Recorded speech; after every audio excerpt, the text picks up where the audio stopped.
Good day, everybody. Welcome to today's video. This is Jerry from BSK Garage. In today's video, we have a seized bolt underneath because we're about to remove the transfer case and the skid plate. Someone had to put in an aftermarket nut and bolt, probably because of some issue, and now it's come back to haunt us. Now, because of the place where the bolt is, I can't use any heat. I should avoid grinding. So there's two methods that I'm going to do.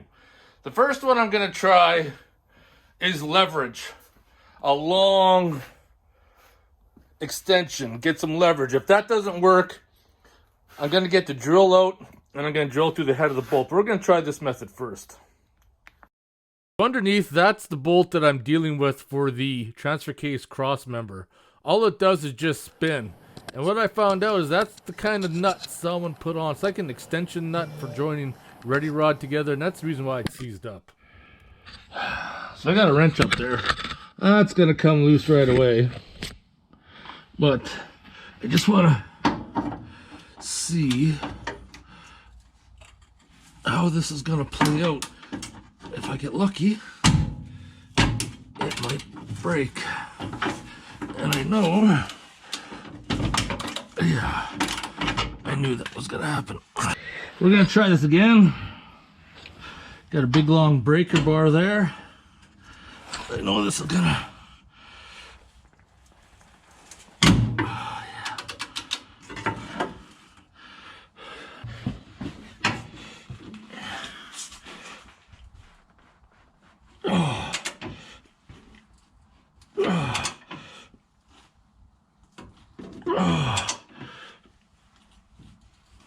I think it broke.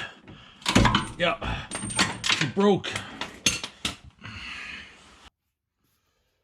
So I managed to get it out. When you deal with these, it is obviously destruction. There's no possible way to save it. My word of advice, if you're in a bind and you need to fasten up something, don't use these. These are to be used, for example, with ready rod when you want to join two pieces together to extend something, like maybe you're hanging something from a ceiling or something. Don't try to use these as fasteners, because this is what you encounter. All the stuff builds up inside, corrodes and rusts, and as you can see, using leverage, like I talked about, first I tried with the wrench, but I couldn't get a good enough brace, so I used a breaker bar and a deep socket, because deep socket was able to get over top of it. Anyways, the method I really want to show you that works, and this also works on nuts, is that take a drill through the center of the head, start off small, like 1/8, and then keep on working up. And once you have enough drilled out, the head will just snap off and you're good to go. Same with a nut. Example like this, start drilling through the side, and once you drill through, it'll break the actual tension and you'll be able to get it out.